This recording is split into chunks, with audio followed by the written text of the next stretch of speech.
지난주 야고보서 강의를 마치면서 함께 걷는 공동체라고 하는 제목으로 말씀을 나눴습니다. 서로를 위해서 기도해주고 그리고 서로의 죄를 고백하며 용서하고 용서받고 그리고 서로의 연약함을 붙들어주는 공동체, 아름다운 공동체의 모습이지요. 우리 교회가 그렇게 되었으면 좋겠습니다. 오늘도 역시 비슷한 주제, 공동체의 정신은 같습니다. 그렇지만 좀 다른 각도에서 교회 공동체의 소그룹 공동체가 어떤 것인지 말씀을 드리려고 합니다. 다음 주부터 새롭게 속회 참여할 분들을 모집하게 됩니다. 근데 왜 우리가 열망 안팎의 소그룹 공동체에 속해서 신앙생활을 해야 하는가? 이것과 깊은 관련이 있는 주제이기도 합니다. 어떤 책에 그런 이야기가 있다고 합니다. 제가 직접 보지는 못했는데 책에 이런 이야기가 실려 있대요. 미국의 이민교회에 무려 108개의 교회를 다닌 분이 있으시다는 것입니다. 그는 새로운 교회에 가는 순간 바로 등록을 하신다는 것입니다. 그런데 그 순간부터 눈에 보이는 문제와 단점을 일기로 꼼꼼하게 기록하기 시작한다는 거예요. 그렇게 문제와 단점만 파악하다가 22년 동안 무려 108개의 교회를 다닌 분이 있다는 것입니다. 교회를 이렇게 자주 옮기다 보니까 그가 세상을 떠났을 때 장례를 치러줄 교회가 마땅히 없었던 것입니다. 그런데 이 마지막 교회 108번째 교회의 목사님이 이를 불쌍히 여겨서 장례를 잘 섬겨주었다라고 하는 이야기가 어느 책에 기록되어 있다는 것입니다. 많은 사람들이 완벽한 교회, 완벽한 공동체를 찾는 것 같습니다. 완벽하지는 않다 할지라도 정말 좋은 공동체에 속하고 싶다, 이런 소망이 있는 것 같습니다. 그러나 이런 소망을 탓할 수는 없죠. 그러나 진실이 있어요. 세상에 완벽한 공동체는 존재하지 않는다는 것입니다. 예수님의 제자 공동체, 12명의 제자 공동체가 있었지요. 예수님의 제자들 얼마나 대단한 사람들이었겠습니까? 그런데 이 12명의 제자 공동체도 결코 완전하지 않았음을 알게 돼요. 사실은 좀 형편없는 모습도 있었다는 것입니다. 예수님께서 십자가를 예고하셨음에도 불구하고 그 앞에서 네가 크니 내가 크니 나는 이 자리에 앉을 거니 저 자리에 앉을 거니 하면서 막 다투는 장면이 여과 없이 성경에 진실하게 기록되어 있습니다. 그럼 우리가 초대교회를 모델로 삼고 있습니다. 그래서 초대교회로 돌아가자 이렇게 이야기하는 경우도 있습니다. 왜 우리가 초대교회를 건강한 공동체의 모델로 삼고 있는 것입니까? 탁월한 면이 있기 때문에 그런 것이지요. 그런데요, 어떤 면에서는 굉장히 탁월한 면이 있었던 공동체였지만 초대교회 역시 불완전하기는 마찬가지였습니다. 지금 우리 안에 일어나는 문제들이 똑같이 일어났다는 사실을 이 서신서를, 교회를 향한 편지들을 읽어보면 우리가 정확하게 알 수가 있는 것입니다. 여러분, 교회 공동체가 어떤 곳이라고 생각하십니까? 교회 공동체는 여러 가지 이미지가 있지만 그 중에 하나가 병원이라는 거예요. 여러분, 생각해 보십시오. 우리가 아프지 않고 문제가 없고 완벽한 존재들이라면 세상에 교회가 존재할 이유가 뭐가 있겠습니까? 다윗이 아둘람 굴에 있을 때 400명이나 되는 사람들이 다윗을 찾아서 이 아둘람 굴에 모여들었다고 했습니다. 이 400명의 면면이 다 어떤 사람들인가? 환난당한 자, 빚진 자, 그리고 마음에 원통함이 있는 자, 이런 사람들 400명이나 모였다는 것입니다. 어디 하나 온전한 구석이 없는 사람들이었던 것이죠. 완전히 병원이야. 아픈 사람들 천지예요. 문제 있는 사람들 천지예요. 그런데요, 시간이 지나면서 병원과 같았던 이 아둘람 굴이 군대의 진영이 됩니다. 나중에 이 사람들이 군대가 되고요. 그리고 다윗 왕국의 기초를 놓는 사람들로 변화해진다는 것이지요. 그런데요, 이것이 바로 교회인 것입니다. 아픈 사람들이 모여서 조금 더 건강해지고 온전해지고 하나님 나라의 군사들로 서는 곳, 바로 이것이 교회 공동체라고 하는 것이죠. 근데 기본적인 전제는 무엇이냐? 아픈 사람들, 문제 많은 사람들이 모이는 장소, 거기가 교회라고 하는 것입니다. 본문 말씀을 보면 사도 바울은 교회와 성도들을 성전에 비유하고 있습니다. 지금 성전은 우리 자신을 말하고 공동체, 사람들의 모임을 말하는 것입니다. 그런데 구약시대에는 성전이 건물, 돌로 지어진 건물을 의미했습니다. 그런데 이 성전에 교회와 성도들을 비유하고 있는데 이 성전의 특징 한 가지가 있음을 알게 돼요. 21절 말씀, 주 안에서 성전이 되어가고, 그리고 22절 말씀, 그리스도 예수 안에서 함께 지어져 가느니라. 뭔가 완성된 것이 아니라 ing, 진행 중이라고 하는 것입니다. 성전이 완성된 것이 아니라 지금 지어져 가고 있다는 뜻인 것이지요. 다른 말로 표현하면 공사 중인 건물이라는 것입니다. 그러니까 공사 중인 건물이 완벽할 리가 없는 것이지요. 예수 믿는 사람들의 공동체는 결코 완벽하지 않습니다. 중요한 사실 한 가지가 있어요. 그런데 우리에게 이런 불완전한 공동체가 필요하고, 그리고 그 안에서 서로 다른 사람, 다른 성도들을 필요로 한다는 사실, 이게 중요한 것입니다. 21절 말씀에 이런 말씀이 있죠. 그의 안에서 건물마다 서로 연결하여 주 안에서 성전이 되어간다. 요즘 사회는 굉장히 개인주의화 되어가고 있습니다. 서로의 삶에 간섭하기를 싫어해요. 너는 너, 나는 나. 너 터치. 우리 서로의 각자의 삶을 살아가는 것이다.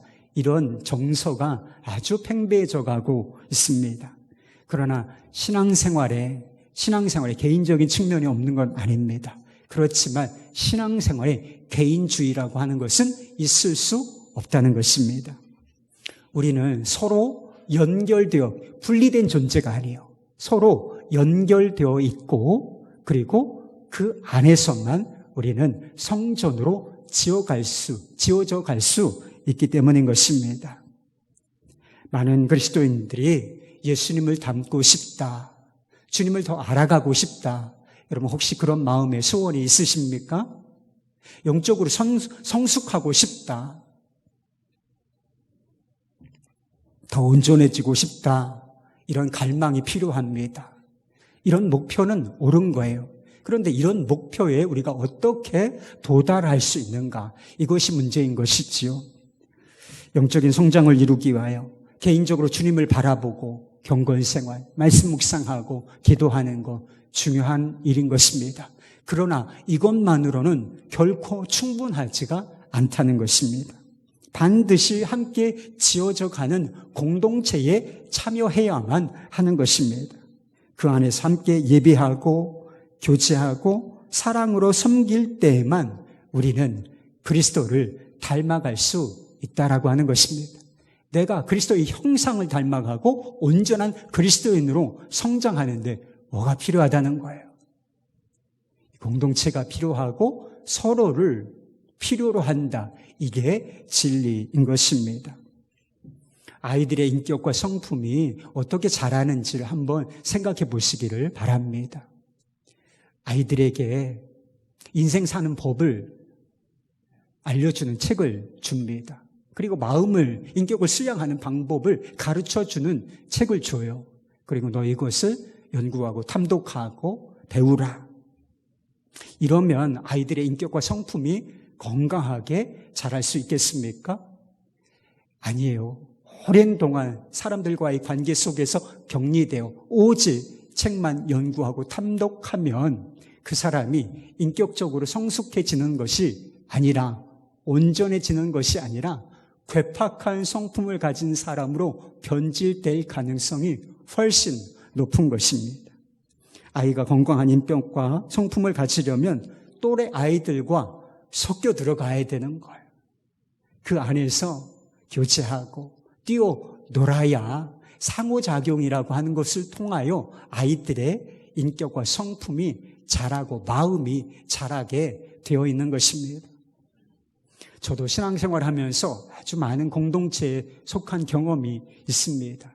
지금 다 생각해 보면 온전한 공동체였는가? 아니었어요. 다 문제가 있고 어려움이 있는 그런 공동체들이었습니다. 그리고 그 안에서 다툼도 엄청 심하게 싸운 것은 아니지만 소소한 다툼들을 실제로 저도 경험하기도 했습니다. 그리고 그 안에서 어떤 체계적인 A, B, C, D 해서 체계적인 교육을 받았던 것도 아니에요. 그냥 함께 교제하고 기도하며 함께 어울려서 이런저런 활동들을 함께 했을 뿐인 것입니다. 그러나 지금 생각해 보면 제가 그런 공동체 안에서 속하여 신앙생활을 계속해 왔기 때문에 이 정도라도 될 수 있었던 것이다. 저는 그렇게 생각하고 있습니다. 존 웨슬리 목사님이 그런 말을 남겼다 그래요. 고독한 그리스도인보다 더 비기독교적인 것은 없다. 그럼 우리가 그리스도인입니까? 근데 너무 외롭다. 이건 기독교적인 것이 아니라고 하는 것입니다. 혼자서도 잘해요. 혼자서도 정말 잘할 수 있습니까? 그런 기독교는 없다는 것입니다. 우리는 다 서로를 필요로 하는 것입니다. 심지어 깨어진 관계 속에서, 그리고 갈등하는 공동체라 할지라도 그 관계, 그 공동체가 우리에게는 필요하다. 이게 진리인 것입니다. 우리가 공동체 안에서 받아들여야 할 믿음 한 가지가 있습니다. 서로의 존재에 옆에 있는 사람 있죠. 옆에 있는 사람이 내게 축복이다. 이런 믿음을 가질 필요가 있어요. 우리 주 안에 있는 교회가 완전한 공동체는 아니지만, 또 어떤 속해 공동체가 완전한 공동체는 아니지만, 이 공동체가 하나님께서 내게 축복으로 선물로 주신 공동체다. 이런 확고한 믿음이 필요한 것입니다. 이런 확고한 믿음. 주변 사람, 옆에 있는 사람이 징글징글하다. 이게 아니고 이 사람이 내게 필요한 사람이고 하나님께서 내게 선물로 주신 사람이고 이 공동체가 내게 축복이다. 이 믿음 한 가지가 분명하면 하나님께서 관계와 공동체를 통하여 주시고자 하는 축복이 있습니다. 이 축복이 놀라운 것인데 이것을 단계별로 다 받아서 누리고 우리가 영적으로 성장할 수 있는 사람이 되는 것입니다. 우리가 속한 공동체가 하나님의 성전으로 계속하여 ing, 성전으로 지어져 가는데 한 가지 필요한 것이 있어요. 그것은 서로에 대한 인내입니다. 그리고 섬김, 인내와 섬김이 필요하다는 것입니다. 가끔 공사 중인 도로나 건물 앞에 보면 그런 표지판 하나가 서 있는 것을 경험하게 돼요. 여러분도 많이들 보셨을 것입니다.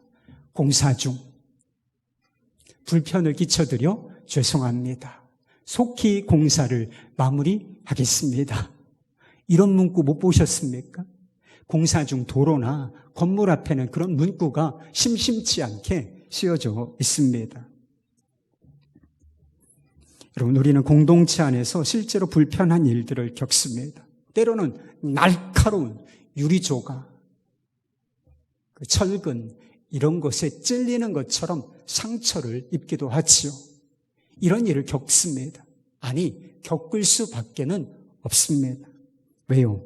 다 우리 모두가 공사 중이기 때문인 것입니다.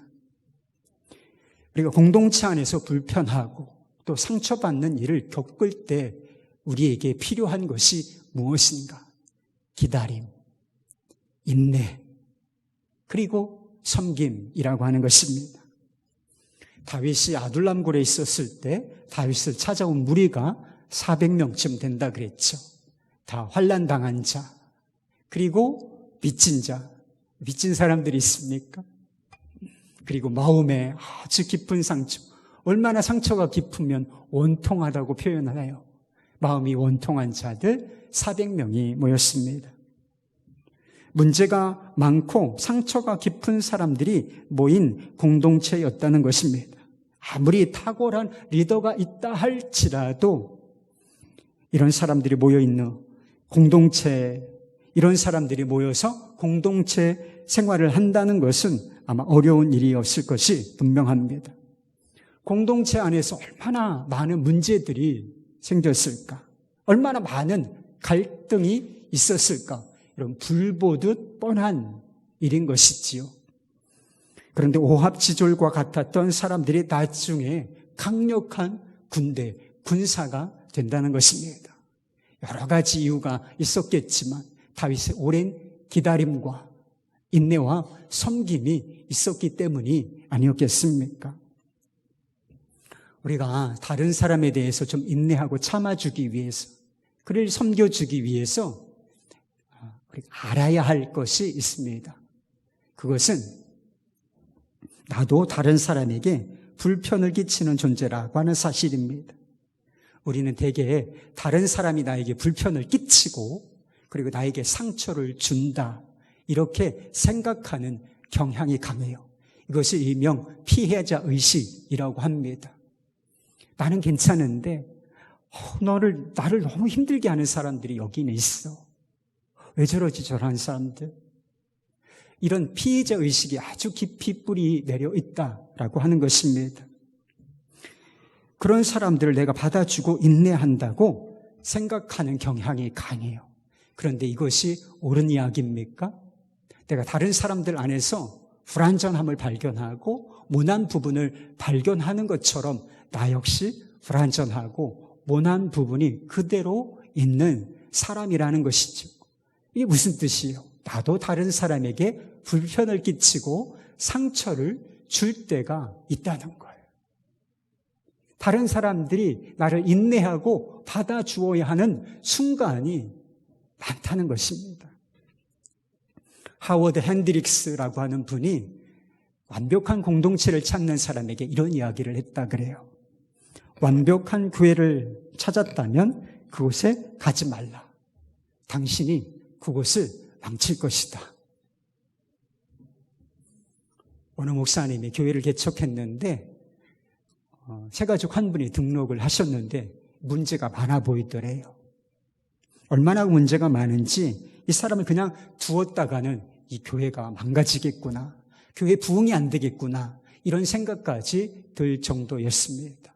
그래서 마음이 상해서 주님 앞에 이 문제를 끌고 갔습니다.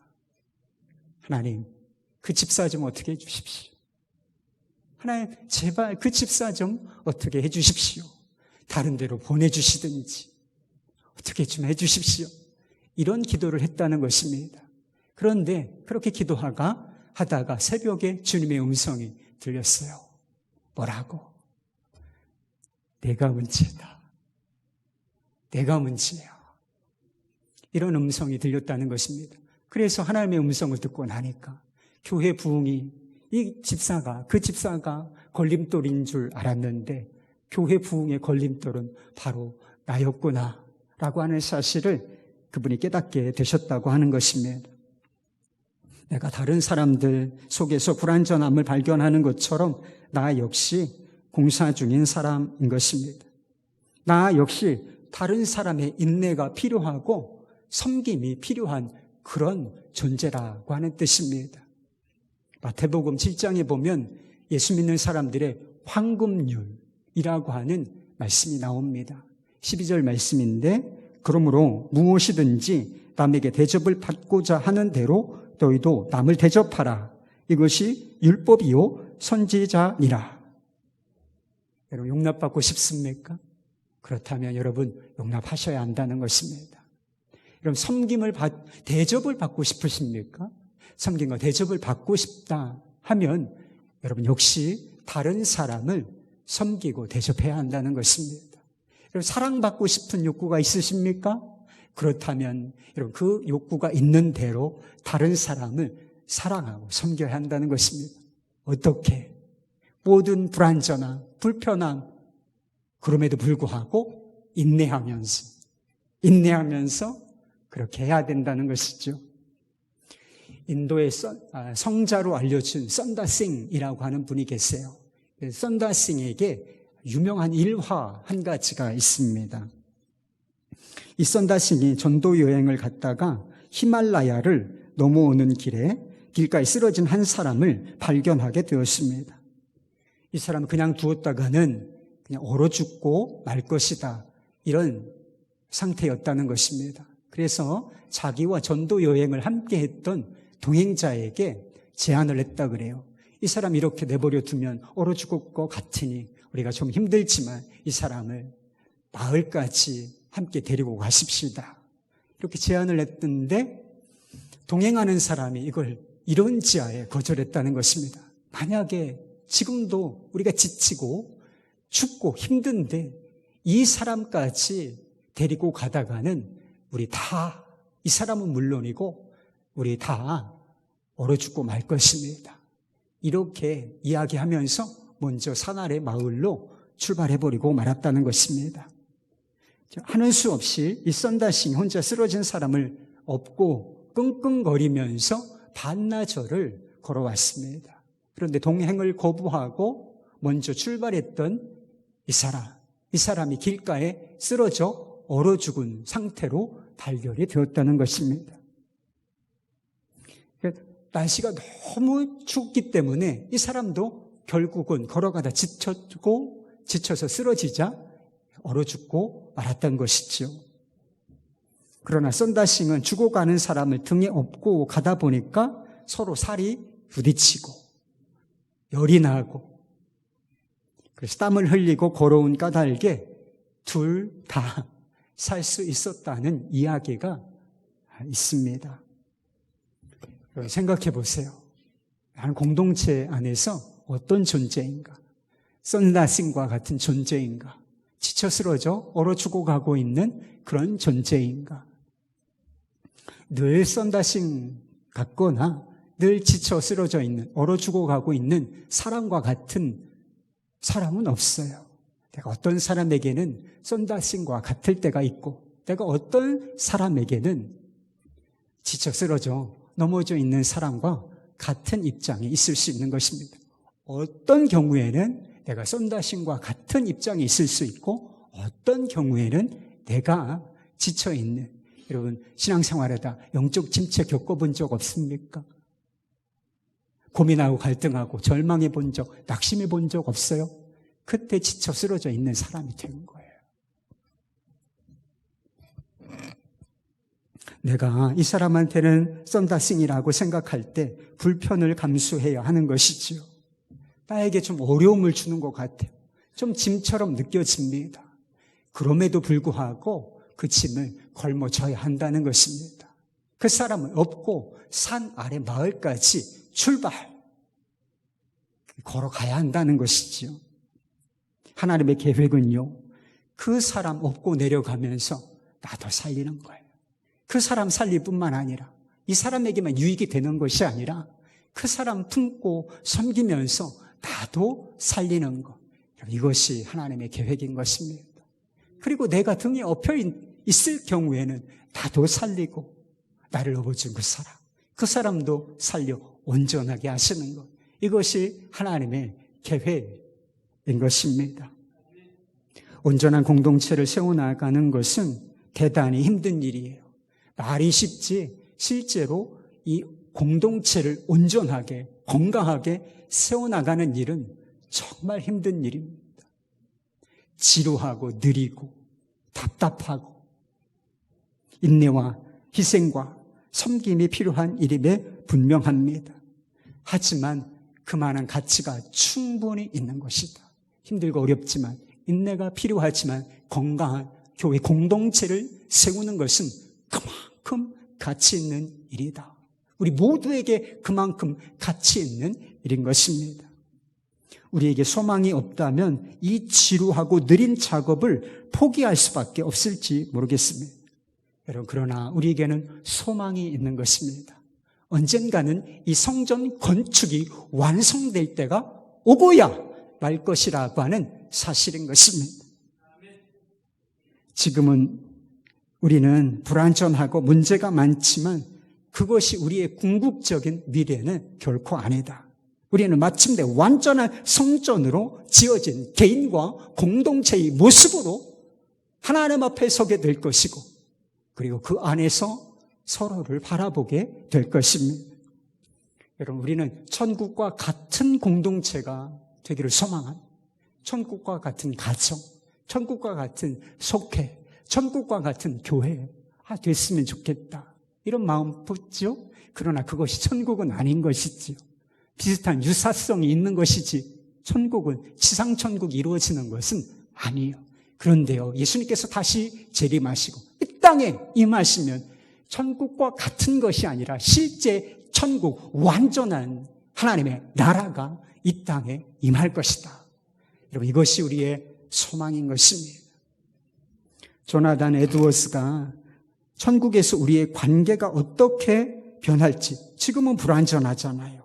다 불순물이 끼어 있습니다. 그런데 우리의 관계가 어떻게 변하게 될지 이렇게 표현한 적이 있습니다.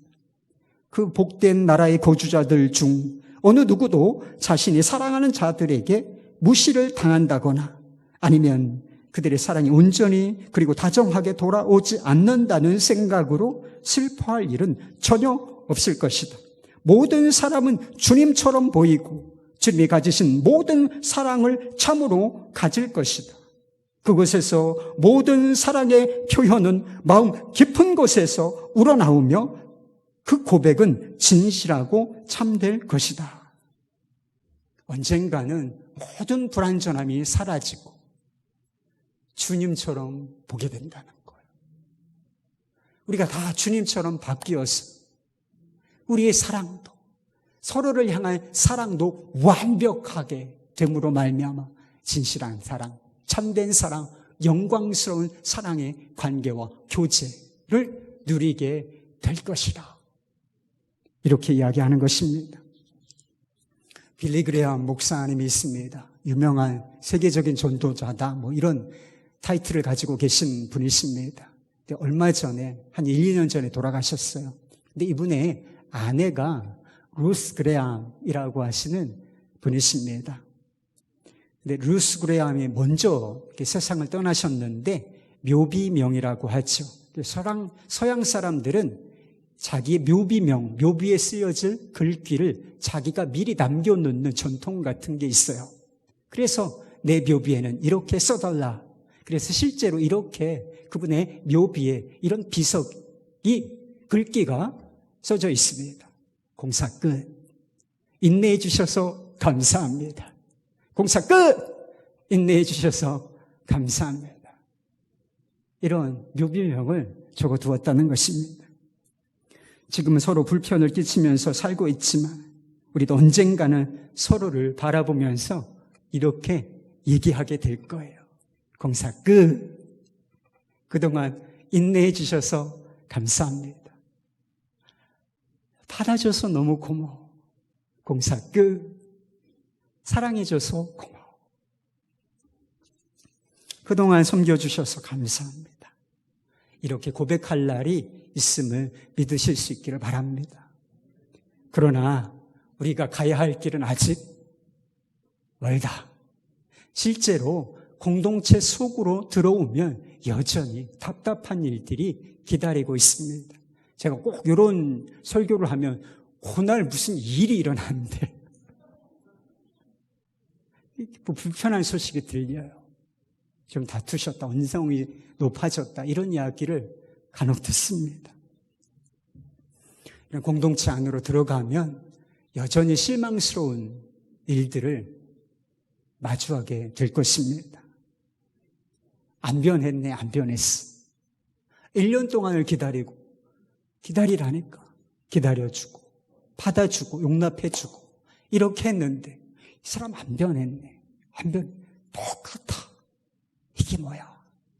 이런 상황이 올 수가 있다는 것입니다.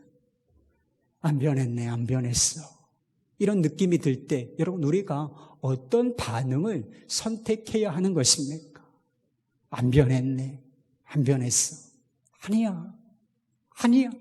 그래도 조금이라도 변하고 있어. 변할 거야. 이런 믿음이 있어야만 우리가 인내할 수 있는 거예요. 그리고 서로를 섬겨갈 수 있는 것입니다. 아주 오랜만에 10수년 된 것 같아요. 10수년 만에 이전에 이렇게 함께 어울려서 공동체 생활을 하던 어떤 자매가 저를 10수년 만에 보더니 눈을 이렇게 동그랗게 뜨더니 변했다는 거. 변했다. 좋은 쪽으로 변했다. 그런 뜻이었어요. 저는 그냥 저인 것 같습니다. 10수년 전에, 20년 전에 저는 저인 것 같은데 오랜만에 시간을 한 10년, 20년 지나서 보니까 이 사람이 이렇게 변했네. 이런 느낌을 줬다는 것입니다. 제가 옛날에 얼마나 엉망진창이었는지 그건 상상하지 마세요. 앞으로도 많이 변해야 하겠지만 제가 이렇게까지라도 되기까지 하나님께서 저를 얼마나 참아주시고 받아주시고 사랑으로 용납해 주셨을지 전 생각해 봅니다. 아마 지금도 대단히 참아주고 계실 것입니다. 이 녀석, 이 목사야. 혼내고 싶을 때가 한두 번이 아니실 거예요. 그럼에도 불구하고 참아주시고 사랑으로 받아주시고 돌아온 탕자가 다시 주님의 품으로 돌아가며 잘왔다, 잘왔어. 사랑으로 무조건 끌어안아 주셨던 것처럼 지금도 여전히 저를 그렇게 받아주시는 주님의 은혜를 생각하고 있습니다. 그리고 얼마나 많은 사람들이 지금까지 저의 부족함과 연약함 이것을 받아주고 인내해 주었을까? 감사한 마음입니다. 여러분, 우리는 좋은 쪽으로 긍정적인 방향으로 변화되기가 굉장히 어려운 성향을 가진 사람들입니다. 죄성을 가졌다. 이게 무슨 뜻이냐면 좋은 방향으로 변하기 어렵다는 뜻이에요. 오히려 나쁜 쪽으로 이런 죄 짓는 게 쉽습니까? 선을 행하는 게 어렵습니까? 죄 짓는 게 훨씬 쉬워요. 그러니까 우리가 나쁜 쪽으로, 부정적으로 변하기 좋지, 긍정적으로, 좋은 쪽으로 변하기 어려운 성향을 가진 존재입니다. 사실 우리에게는 소망이 없습니다. 그럼에도 우리가 완전해질 수 있다는 이 믿음과 소망을 가질 수 있는 것은 우리 주 예수 그리스도 그분이 계시기 때문인 것입니다. 20절 말씀처럼 예수 그리스도라고 하는 모퉁이 돌, 그 기초석 위에 우리의 성전이 지어져 가고 있기 때문인 거예요. 성전 건축을 시작하신 이가 우리 주 예수 그리스도이십니다. 성전 건축의 토대, 그 기초가 바로 우리 주 예수 그리스도의 십자가, 그분의 성품인 것입니다. 성전 건축을 친히 완성하실 분, 그분도 바로 우리 주 예수 그리스도이신 것입니다. 빌립보서 1장 6절.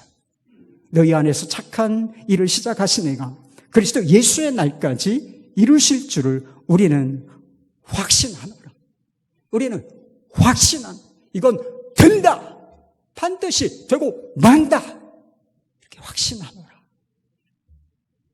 우리는 서로를 완벽하게 신뢰할 수 없어요. 불완전하고 문제투성이인 사람을 어떻게 완벽하게 신뢰할 수 있습니까? 우리는 서로를 완벽하게 신뢰할 수 없습니다. 그러나 예수님은 어떻습니까? 예수님은 완벽한 신뢰의 대상이신 거예요.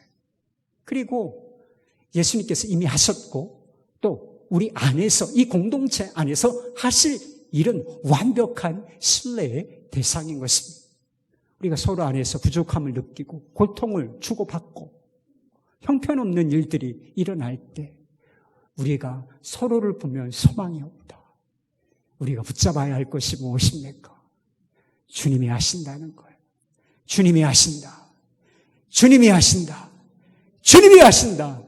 이걸 믿어야 그 사람을 믿어주고 기다려주고 인내해 줄 수 있는 것입니다. 결코 하나가 될 수 없을 것 같았던 유대인들과 이방인들도 십자가로 하나 되었습니다.